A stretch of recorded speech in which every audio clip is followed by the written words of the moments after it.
Alright guys, this is the last unit in indicator 37, and so we have the same learning target because it is indicator 37, and my learning target is I can solve ratios and rates.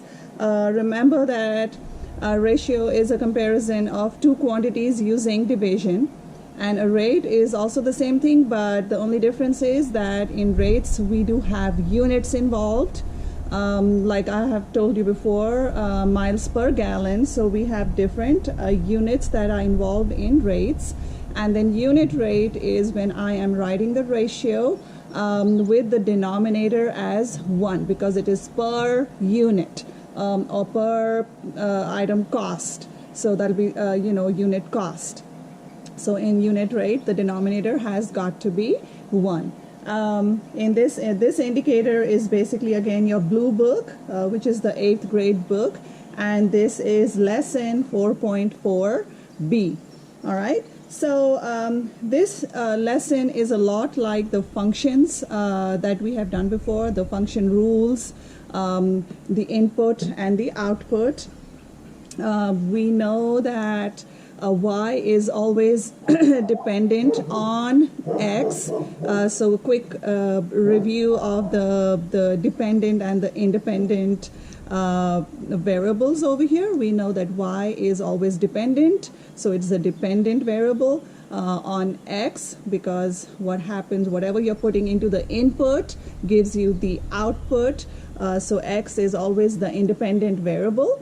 So just wanted to remind you of that lesson that we have done in the past with equations and independent and dependent variables. Okay, so let's look at this question. And this question is saying maple tree grows 1 5/10 feet each year. So this is the maple tree.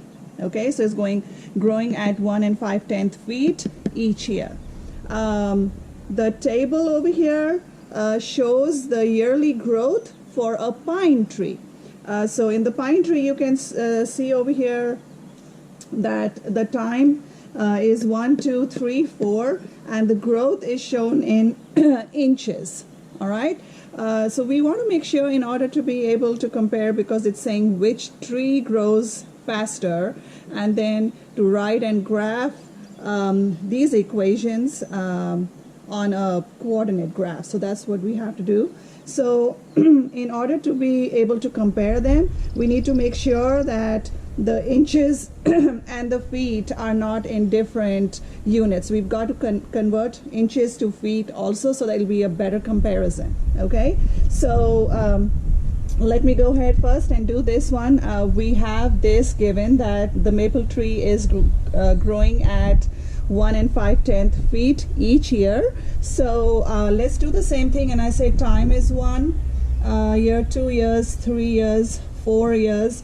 So let's see how much this tree is growing compared to this one.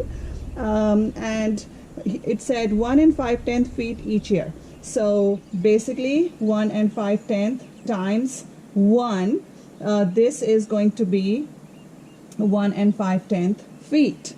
Okay, remember that we are going to here 1 5/10 times 2, because that is 2 years, and this is equal to 3 feet. 1 5/10 times 3, and I get 4 5/10 feet. And then if I do 1 5/10 times 4, I get 6 feet. So this is the growth that I am seeing for this tree over here. Okay, but now remember, this is in feet and this one is in inches. So let's go ahead and convert this to feet also. So therefore it will be easy for me to compare the two.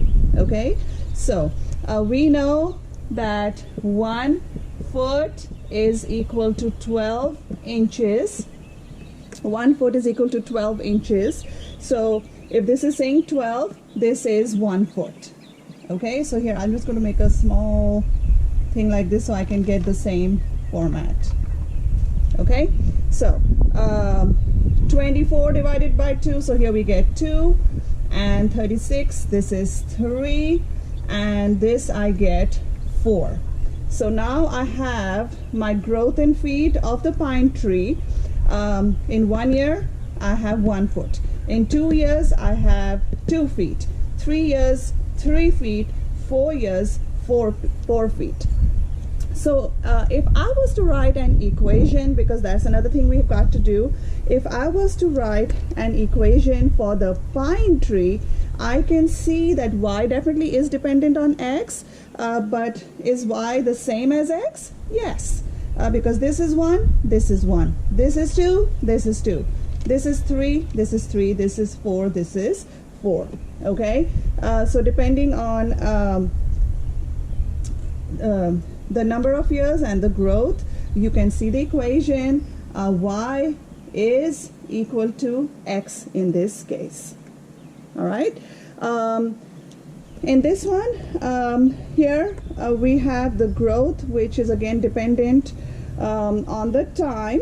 Okay, so remember, this is x, this is y, this is x, this is y, because it's dependent on that equation. So in this case, if I look at y over here is equal to, we are doing 1 and 5/10 times x. So if x is 1, I'm doing times 1. If x is 2, I'm doing times 2. If x is 3, I'm doing times 3. If x is 4, I'm doing times 4.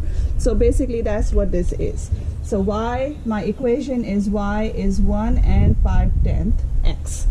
So again, remember, this is your dependent variable, because y depends on the number of years, which is x. So x is the independent variable. Okay, this is the independent variable, because y changes based on what I substitute for x. So now when I look at this, I can easily see that in the 4th year, my pine tree is growing 4 feet, but my maple tree is growing 6 feet. So if I'm trying to compare the two, it's pretty obvious that the maple tree is growing much faster than the pine tree. Now, if I was to graph this, I'm just going to erase this so I have room. Okay, we know that we have the y-axis and we have the x-axis over here. Okay, the y is the height, because that is, remember, the dependent variable always goes on the y-axis. Okay, so this is my height, and this is going to be in feet. And then my independent variable always goes on the x-axis, so that is my time in years. Okay, here we have 0, and then let's put 1, 2, 3, 4, and then you can put 5, it doesn't matter. And then over here I am going to put height, 1, 2, 3, 4, 5, 6, 7. So this is all in feet, and we are going to graph both of these on the same coordinate graph, where you can see, let's do the pine tree first. So 1 and 1. So 1 here on the x, here's 1 here on y, 2 and 2, so here we go, 3, so 3 on x and 3 on y. Okay, this is x and that's y, and then we have 4 and 4. Okay, so if I was to extend this line. So here is my graph of the pine tree. Okay, y is equal to x. All right, that's my function rule. And then if I were to graph the maple tree, okay, I'm going to do that with the red color so you can see the difference between the two.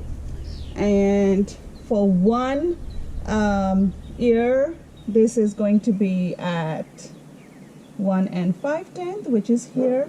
In 2 years, we have it at 3 over here. At 3 years, we have it at 4 5/10. And at 4 years, we have it at 6. Okay, so if I was to connect my dots, here is my maple tree, where it is y is equal to 1 5/10 x. All right, so just looking at this, you can see from the steepness of the graph that the maple tree is definitely growing at a much faster rate than your pine tree. So remember, you have to make an input-output table. You have got to convert both measurements to the same format, and then you are supposed to plot that on a coordinate graph.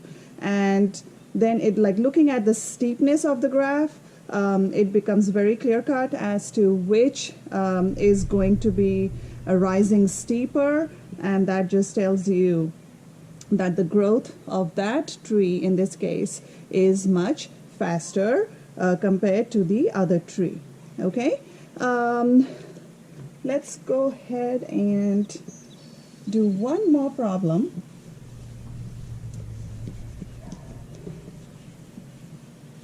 And let's look at a problem up here. And if I say I go up to,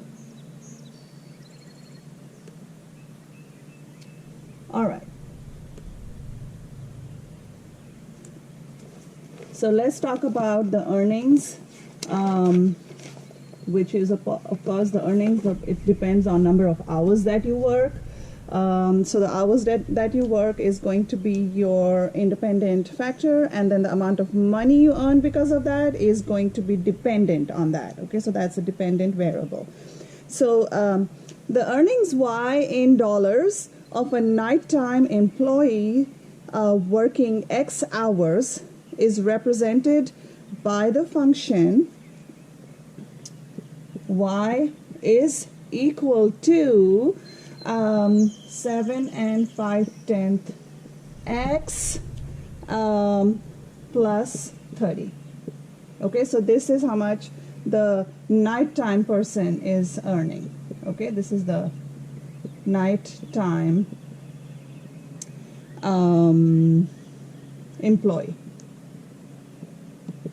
Okay,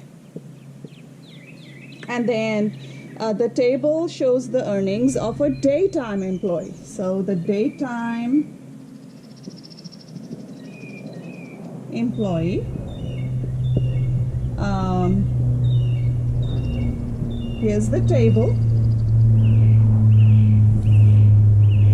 Okay, it says, and tables can also be made out horizontally. I'm just doing it like this in order to conserve place for me to make the graph. Okay, so both ways are correct. So if I say time in hours, and if I say earnings in dollars. Okay, so here we go.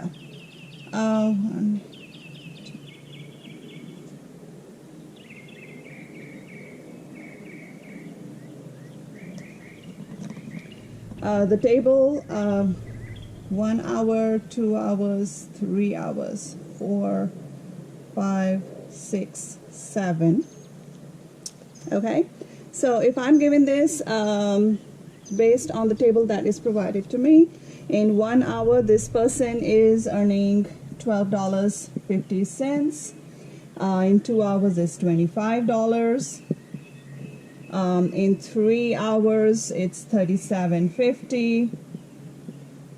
In 4 hours it's $50. In 5 hours we have $62.50. In 6 hours, $75. And in 7 hours, $87.50. Okay, so remember the earning, which is Y, is dependent on X, that is the number of hours that the person works. And if you look at this pattern, this is going up as +1, +1. So as the hour is increasing, or here we go, as the independent variable increases by 1, the dependent variable, as you can see, is increasing by $12.50 for each of these. This is $12.50. So each hour the person is getting this much. Okay.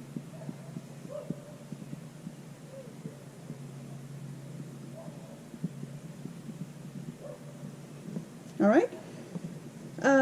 So this is the daytime a person's employee. The number of hours is going to be $12.50 per hour. So $12.50 over 1 hour is the daytime employee.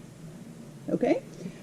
If I was to do the nighttime employee, remember that the formula for slope is Y is equal to mx plus b. Okay, and this was supposed to be the slope. Okay, this is the slope. So this just tells me that this person is basically earning $7.50 in an hour, just looking at this.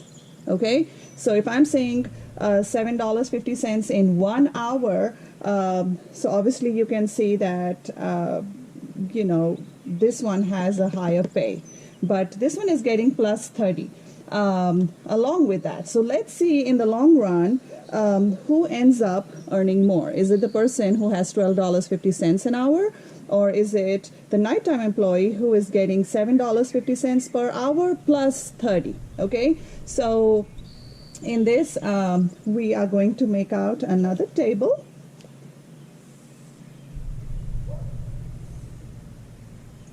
Okay, and then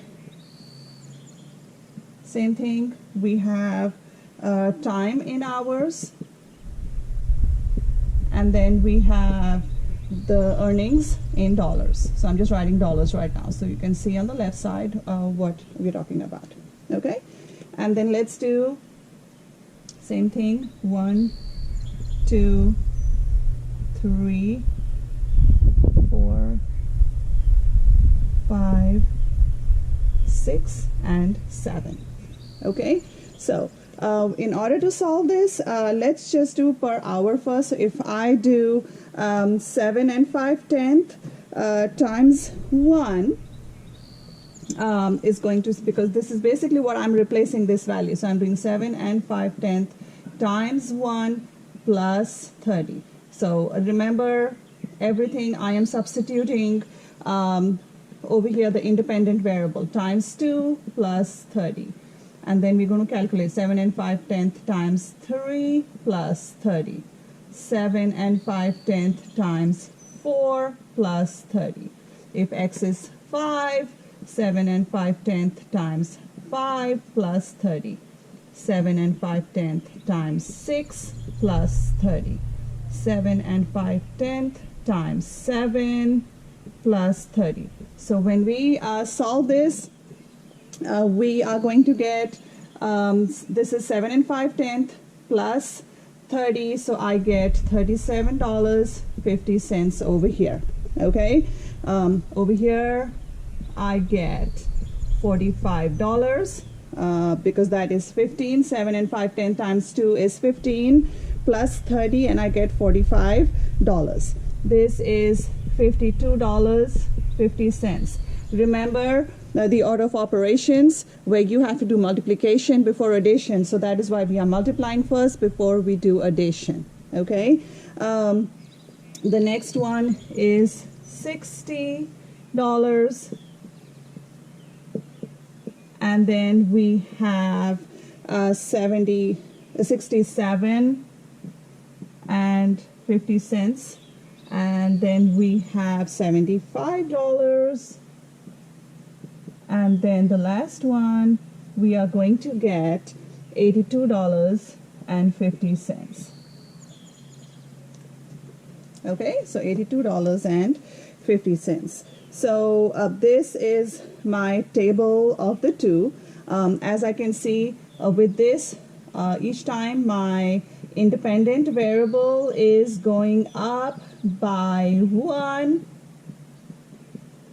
My dependent variable is going up by $7.50. So that is what we were talking about.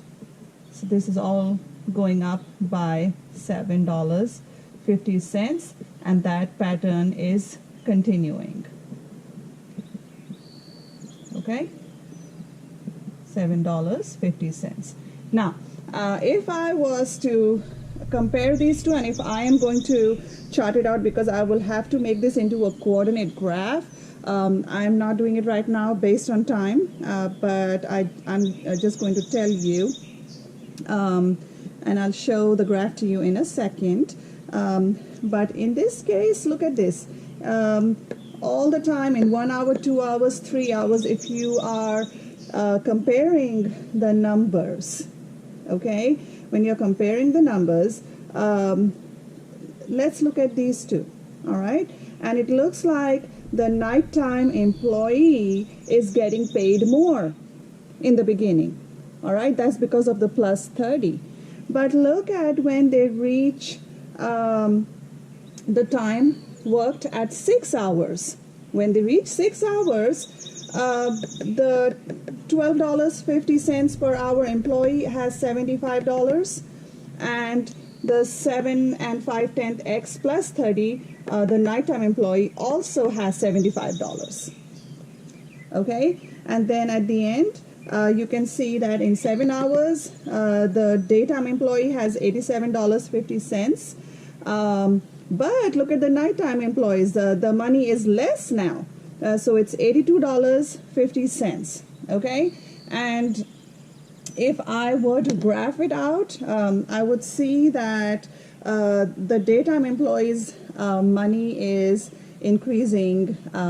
Like in the beginning, it looks less, but the steepness of the slope is higher compared to the nighttime employee. And then at 6 hours, they both are going to intersect each other. And then after that, you'll see the slope go in a way that the nighttime employee's slope is going to be less. So he's going to be earning less after the 6th hour. So let me quickly show you my graph that I had made out.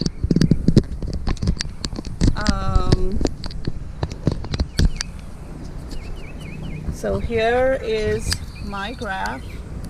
As you can see over here, it is going to meet at 6 hours. This is the daytime employee going up this way. This is the nighttime employee going this way. They both intersect at 6 hours. And then in the 7th hour, the daytime employee is making more money than the nighttime employee. Okay, remember your independent variable, which is the time, is going to be here. The dependent variable, which is the earnings in dollars, is going to be on the y-axis. And I have just done this 1, 2, 3, 4, 5 like this. And then over here, I have put the same intervals of 10, 20, 30, 40 this way. So anyway, the graph shows that the daytime employee does not earn more money than the nighttime employee until each person has worked more than 6 hours. All right. Have a wonderful day, guys. This was the end of indicator 37, and tomorrow we will begin indicator 38.